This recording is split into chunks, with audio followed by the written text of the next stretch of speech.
Let's talk about Refuge. Okay, You wrote Refuge I did. from a radio play? Or No, from no. Amnesty International? What was the connection between Refuge and Amnesty International? Well, that was one that Nightwood Theatre simply, Nightwood got Amnesty on board. Right. I didn't. I had nothing, I mean, I'm a member of Amnesty, proudly, but I had nothing to do with them writing this play. No, no. This play came from three sources. One was I tutored a woman from Ethiopia in Halifax. I wanted to do something meaningful, and so I signed up to be a tutor. I enjoyed the interaction. I enjoyed meeting Lubaba, and I was exposed to a world that I had no idea of at all. This woman from Ethiopia. She'd been in the camps in Kenya for 10 years before she got here. Her English was very poor. She was sending money home. The Canadian government, I mean, so many things I learned, but anyway, she had to pay them back for her ticket. And she lived in a tiny little apartment, and she was with her son, and her son was going to school. And everything was about the son, who was the youngest of about 7 or 8 children who'd come with her. And he was going to Canadian high school, and it was all about him. Great. So I had that experience, and I was learning so much through that experience. And then I heard that radio documentary, Habtom's Path. Have you heard it? No. It's a fantastic documentary. What's it called again? Habtom's Path. It was aired on Sunday morning in the winter of 2010. And it was about an Eritrean who had come and landed at Halifax Airport with a false passport and had been taken in by Border Services and had waited 18 months to see whether he could be taken into the refugee claim. He could be taken into the refugee stream. So he wasn't a refugee, he was somebody who was a refugee claimant. And that story was so powerful, and I could have the story of my woman and this guy kind of came together. And then there were other stories, obviously, in my life that came into it, many other stories, but those were the two pillar stories. And so I tried to write this play that would bring the experience of hosting a refugee. The core of it is, how do you know what the other person has actually done?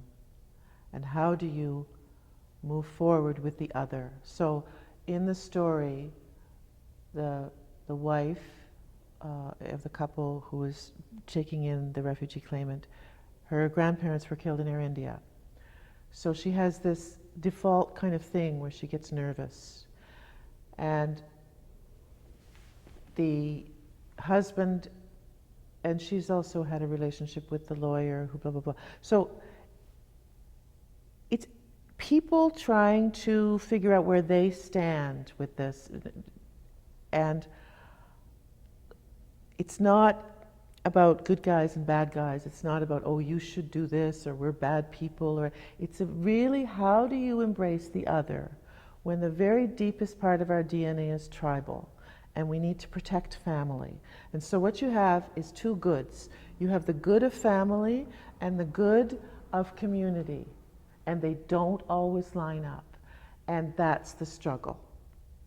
Okay, so that's what Refuge is about. I think the way it's billed, it sort of feels more like an expose of the refugee system. It really isn't. That's in there, but it's really about those two goods coming into conflict, and there is no answer. There is just, you keep on trying. So that's what Refuge is about. I wish I could have said that a few months ago, but I think having seen 2 productions now, I'm kind of like, okay, that's actually what it's about. Yeah. So you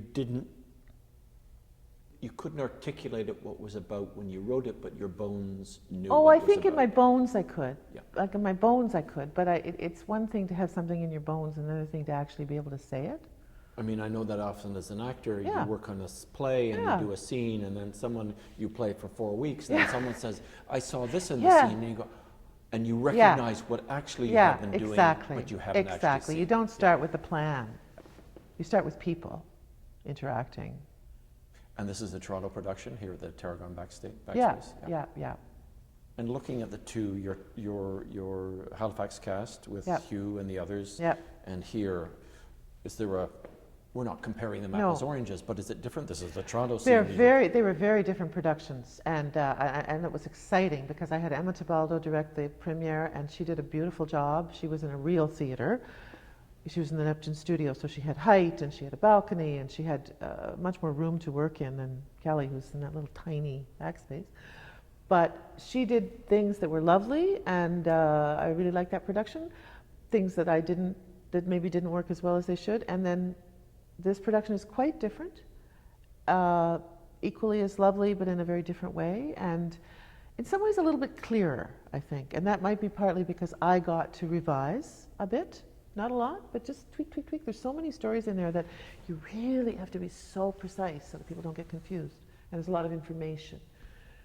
So I think maybe the script has gotten a little clearer too. And you did the revisions or the clarifications with Kelly, or because of the original production? No, because of the original production and because of publication, you know, you get a chance to really zone in. And I